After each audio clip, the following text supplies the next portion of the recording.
next two programs are going to be suffering a little bit, I think, out here. Mindy Zapata joins us from Arizona. Oh, here's to Arizona. She is the director of Head Start and Early Head Start from Southwest Human Development. She's worked in Head Start and in the early childhood education field for 23 years. Not quite 49, but a significant achievement. From holding leadership positions to providing direct services to children and families, Mindy's vast range of experiences have provided her with valuable insight into translating regulations and applying them to real-life applications. As director of Head Start, her vision led to the opening of the first Early Head Start program located in a juvenile detention facility in their area, a program which has received national recognition. Mindy has been a recipient of the Department of Corrections Good Neighbor Award. She's a member of the Arizona Head Start Association Board of Directors and is an adjunct faculty for Maricopa County Community College District in the areas of early childhood development and family studies. Mindy. Well, happy to share about our two-generation program. We're a little bit more in the infancy stage of our two-generation program. So unlike many of the colleagues in the room today who have been doing two-generation programming in association with their Head Start and Early Head Start programs for a really long time, although we have always done this in the fabric of Early Head Start and Head Start to engage our families in meaningful ways, we really, approximately about 4 years ago, thought to really embed systems to sustain and seek out additional resources to support two-generation programming in our program located in Phoenix. We're part of a multi-service agency, a nonprofit in the Phoenix metropolitan area. We provide mental health services, disability services. We're a very large home visitation agency, and we have a number of early training and childhood development programs. In fact, we're the largest early childhood professional training entity in the state of Arizona. So as we began to think about our two-generation programming, we really considered some of the things that our agency already had a great deal of history doing in the local fabric of the state and certainly in the Phoenix metropolitan area.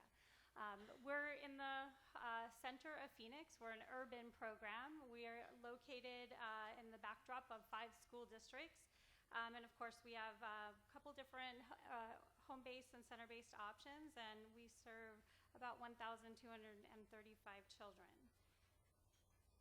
You've heard from a number of the wonderful two-generation programs that are happening across our country. And I think one of the things, if you're considering initiating a two-generation programming that you've heard resounding in every one of the presentations today, is that need for innovation. So one of the things that we pride ourselves to do at Southwest Human Development is to really consider the engagement and the things that we do that Jose said that he said so nicely, that we have to find ways to get families out of poverty. And so we've been thinking very deeply at Southwest Human Development about how do we go about doing this? And how do we really identify this real human continuum that families are on in their move out of poverty? And how do we take those very humanistic relationship features of parent and family engagement and our outreach in the community in a way that really create sustained programmatic features that take this two-generation concept and have it transcend through all the things that we're doing in our Early Head Start and Head Start program. And so at Southwest Human Development, we created this idea of a parent, family, and community engagement continuum. And it really has led us to create the necessary financial priorities, the programmatic design priorities to really sustain two-generation programming through a number of the things that we do at Southwest Human Development. And this idea about Live and Learn Cda program really came from the activity. As I mentioned, we've been in the business of training in Arizona early care and education professionals for about 30 years. So we really took a look. I think we heard this morning from Anne from the Aspen Ascend Institute that we really need to look to our data when we think about what we're doing in two-generation programming, and that's exactly what we did. We really had a great deal of history and success in preparing professionals in Arizona to enter into the workforce with the Cda Credential. So what better to do for us than to port this very successful activity to our families who had become highly engaged as volunteers and in other leadership activities in their local communities. The Gateway was our Head Start and Early Head Start program, but they were certainly becoming involved in larger activities that went far beyond our classrooms. They were involved in their elementary school and then their larger community as leaders within the context of their local neighborhoods and schools. So this idea that taking something that's pretty abstract, like social capital and pathways, really became what we determined would be the foundation of the Cda Credential. And I think I won't explain what the Cda Credential is. I think we heard from Gretchen, a colleague from Minnesota, what the Cda Credential is. But I want to share that we always conceptualized that it would be the entry and pathway into the workforce, that it was really always the goal to link to higher education and a college degree at the end. It was really the beginning of the story. I think we heard very nicely from Avance how they have a wonderful transition plan, which we always think at Southwest Human Development that you have to begin with the end in mind, and so we do transitioning from the very first time that we meet families. And we actually have a couple of our alumni here, and I think there'll be an opportunity this afternoon for interaction if you choose with some of the programs that have presented today, and there'll perhaps be an opportunity to speak to some of the alumni that are here from Phoenix. But we start the two-generation Cda program with this idea of engagement, with starting with the end in mind. So we start transition activities right at the beginning, like preparing FAFSA, applications for college. I'll speak in a moment, and we're really fortunate to have our philanthropic partner that chose to come from Phoenix to be part of hearing some of the innovations that are happening around the country in other two-generation programming.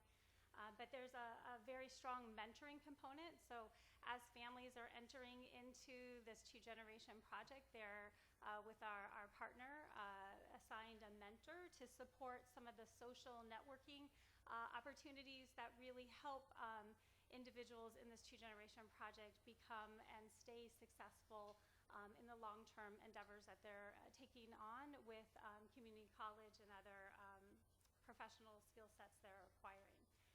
In addition to the Cda Credential itself, we've actually upped some of the requirements because we want to really prepare for that long-term college opportunity. Our Cda interns in this two-generation project are doing 480 hours of actual practicum time in our early Head Start and Head Start classrooms. They get 120 hours with program staff that we've dedicated resources from our early Head Start and Head Start program, and that's over the course of a year. They will have then, from the Cda Credentialing Board, the necessary professional portfolio, an on-site visit, and then, of course, a competency exam.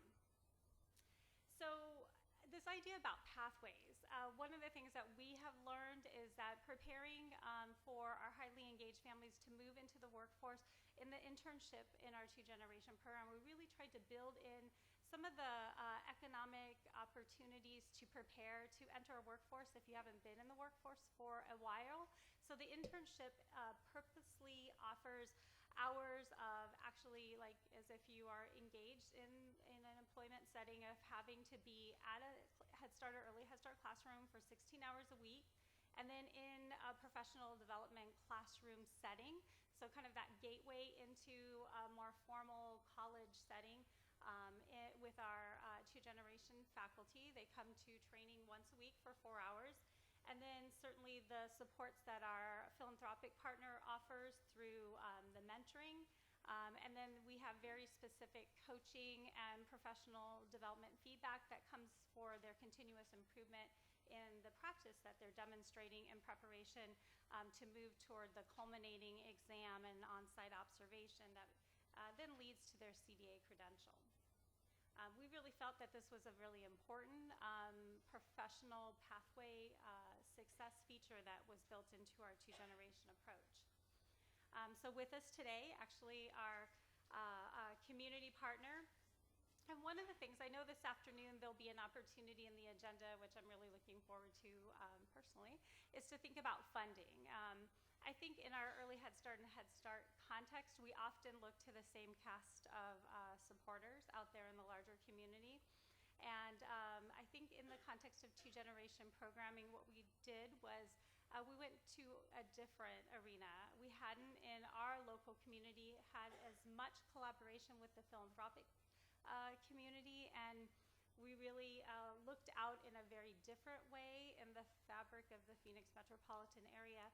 And I can't stress that enough if you're thinking about taking on a two-generation project in your own program, to look for those non-traditional partners to help weave and braid together the very limited resources that we all have to really support families in new and innovative ways. Katie Johnson is here with, Katie, do you want to wave? She is with the Arizona Foundation for Women, and they are our supporters to blend and braid together resources to support the actual cost associated for our families to go through our two-generation program. They also bring, in addition to the actual hard cost to operate this two-generation program, they are bringing the mentoring model, which in the context of supporting families moving who have not been in the workforce into the workforce, I can't say enough fantastic things about the professional mentoring model that's offered to those that are in this two-generation project. The other thing that we've learned is that having new friends in the philanthropic community offers gateway to additional friends and opportunities into the larger community. So as we indicate on the slide, that reaching out further, looking to have those maybe new collaborators help you find even more new and innovative collaborators to help our families in new and more innovative ways that are necessary. So one of the entities that they brought to us in Phoenix was this Helping Hands, or another philanthropic entity in Phoenix that helps to fund the cost of scholarships, and there's a variety of scholarships that are available for the Cda candidates. They get Getting Your Feet Wet college scholarship, so just getting introduced to taking one course. We've identified the first course that many times is a barrier for our families that have not been in the workforce is a computer class. There are very few positions that you can hold in the kind of economic employment arena these days without having technological knowledge. So knowing how to put in an attachment on an email, how to log in and navigate the basic functions of Word, etc., setting up an email if you don't already have one, and so that Getting What scholarship funds the cost of those Cda participants to go through that course. They also have offered us opportunity to link these individual members of our two-generation program to full-time and part-time college scholarships. Iris Ortega, who's now, I'm very happy to say, she's an employee of Southwest Human Development. She's a past parent and an alumni of the two-generation program, Live and Learn. Actually has participated in this college scholarship process and will be graduating very soon, and I think she'll be at the table later this afternoon, so if you or can ask her questions when we're done here. They also have other emergency supports, some of the things that derail families as they enter into the workforce, and we've heard about some of the innovations in other parts of the country with assistance for auto loans and things of that nature, but cars break down. Phoenix is a very large, sprawling city with not a very effective public transportation system. So those things that can often interrupt the progress that a two-generation program has offered families. So the temporary intervention are also things that have come through this collaborative model with the Arizona Women's Foundation. We also have had the opportunity to link to other non-traditional providers. We've always had partnerships with our institutions of higher ed, but these have become much more formal and much more coherent in that there is this viability for our Head Start and Early Head Start families to have support, special tours that help them navigate a system that may be unfamiliar and new and pretty intimidating until you've had the opportunity to enter onto a college campus and really know how to navigate the various institution features. One interesting activity that has come through the Arizona Foundation for Women, as well as an alumni support network. So, for instance, Irish actually offers support to current individuals that are in the cohort of our CDA Live and Learn 2-Generation program currently being implemented right now. So our program impact, I had shared, we're younger, probably the youngest in the group. We've been around, this is our third year currently. So we started our collaboration in 2012 to implement our Live and Learn 2-Generation project. We started small. We had funding from the Arizona Women's Foundation for 12 families from Southwest Human Development, and all 12 completed and earned their CDA. 11 are still currently employed with our program. I think Gretchen from Minnesota said it so nicely when she said that philosophy of growing our own, that's definitely a philosophy that we subscribe to, and are very happy to have this pipeline of really, really fantastic teacher assistants that move into our program and are such inspiration to other families within the fabric of our program. Very generously, our philanthropic partner doubled down on their commitment to us in 2012-13. So we had 34 2-Generation program participants. All 34 completed and got a Cda Credential. 25 of the 34 are also now employed full-time in the Southwest Human Development Agency, and others are eligible for employment. This year, we are happy to say we have 41, so they increased their commitment to us. So another little byproduct of what we've learned, if your 2-Generation program is successful, your philanthropic and community partners, I think we heard that earlier from other things in Mississippi, like if you make it work, you're going to continue to cultivate those resources from the larger community. We have 41 now enrolled. 11 have already met their competencies and are now employed in other neighboring Head Start programs, as well as Southwest Human Development. Some of the benefits that, again, I think some of the alumni that are here with us, we actually have one of our 2-Generation faculty members, Lori Jablonski. She's also a senior manager in our program. Really the economic opportunities in our larger community. It was ironic that we heard Avance speak to the DREAM Act. Has been incredibly impactful for our early Head Start and Head Start families in the Phoenix metropolitan area. So families have been able to, who had been kept out of these opportunities previously, are able to enter into our 2-Generation project and reap the benefits of this entry into the workforce in ways that they had not been able to before. It really has led our community to reinvest in the larger fabric of the community in a very meaningful way. And we really have created social networks that continue long after Head Start and really keep these individuals as support for one another as they move into the public school system. So just would like to kind of conclude with some quotes from our partners and from actual participants. We have heard from our partners that the CDA training that we've been offering for the last 3 years really engages parents in structured career track training, thereby engaging a multi-generational approach to learning. Our partners tell us, and that includes the Arizona Foundation for Women, as well as the community college collaborators that we have partnered with, that it's their desire to promote the opportunity for Southwest Human Development two-generation CDA program participants to continue their education and equip them to fully support their children once they graduate from college.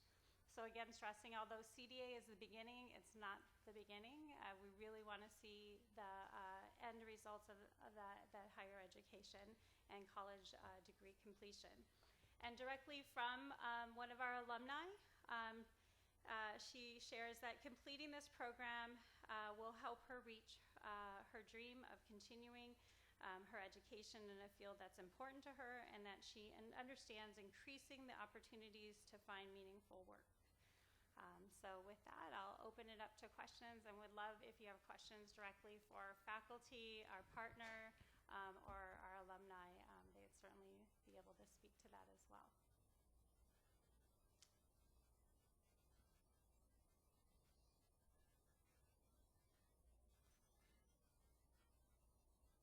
Nobody?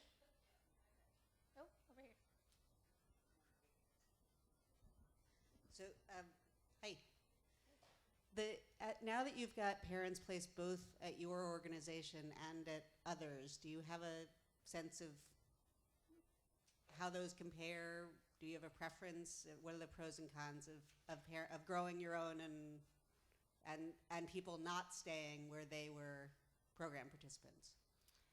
Well, I will let, there are members of our management team speak to this as well, but the idea of having a professional come into the workforce, having 480 hours of practicum time to really begin to learn programmatic systems in your Head Start and Early Head Start program, as well as having, prior to them ever becoming employed, 120 hours of formalized early care and education, family-centered training is invaluable. So that comparative nature of the capacity of that employee coming through that door.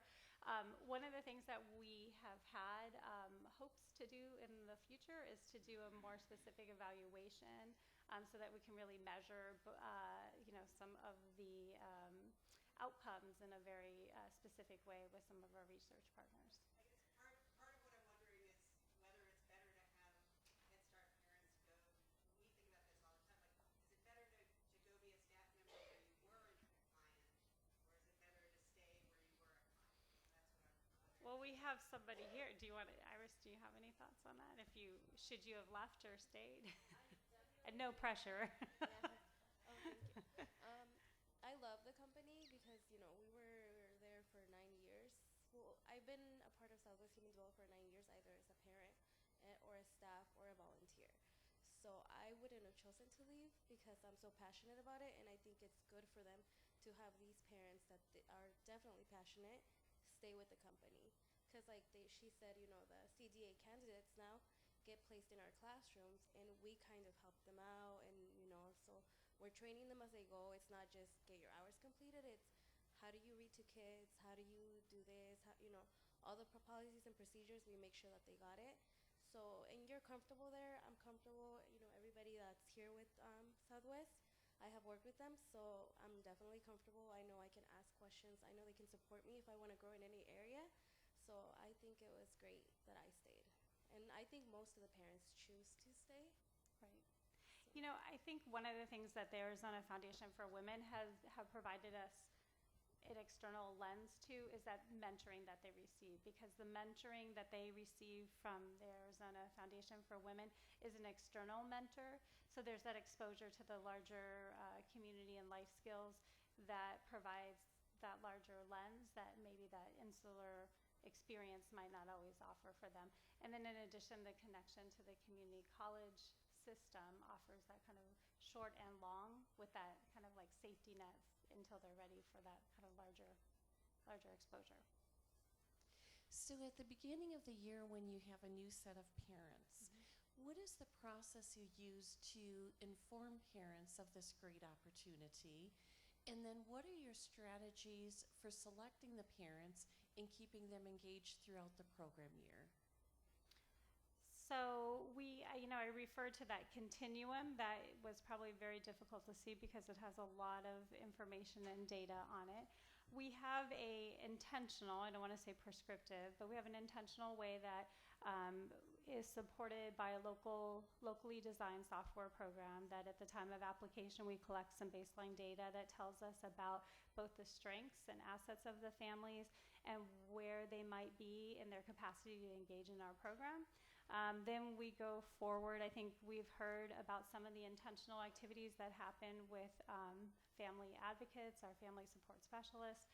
I really think as an organization, as we've begun to think more deeply about parent, family, and community engagement, it really has transformed the way that we prepare our social service staff to think about this idea that our goal is to move every family out of poverty and to leave our program in a way that they can sustain these economic opportunities that are necessary for their family to be successful. And so those indicators help us to know what opportunities that we're going to offer to families during the course of the year. So we have collateral material with like college course looking catalogs that we have a number of peer-to-peer parent training opportunities. We have other external, internal professional development opportunities that we offer families. This is a very prescriptive one that there are some pre-screening features that families go through. Each of them I had indicated we start with the end in mind, and so if families indicate that they would be interested in that opportunity to enter into this program, they're placed on a wait list, and then they actually go through an interview process and are screened so that we make sure that those families are prepared for success at the beginning. And we keep those that are interested on a waiting list, and as our capacity increases, then they're able to enter into the two-generation Cda Credentialing program. But it's a very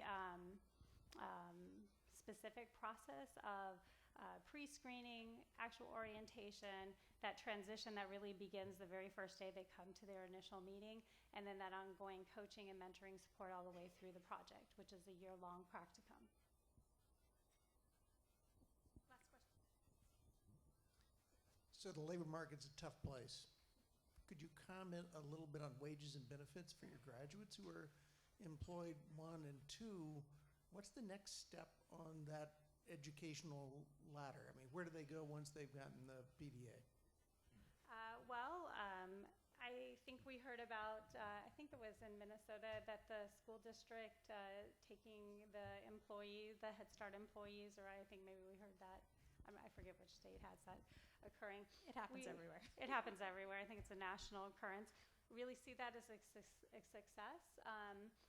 We keep pace. Our Southwest Human Development Early Head Start and Head Start program compensation scale keeps pace with the public school district because we are Arizona. I'm not bragging about that because it's not where we want it to be. But we keep pace for up to 3 years in the public school system, and then at 3 years, public school passes us. Unfortunately, but for at least the first 3 years. So ideally, they could come and work at Southwest Human Development, other Head Start employers in the Phoenix metropolitan area, because we all work on our comparability wage studies together. Or ideally, if they go on to the public school system, I see that as a success because I'd like to infiltrate. And don't mind if they leave. All right. Thank you so much.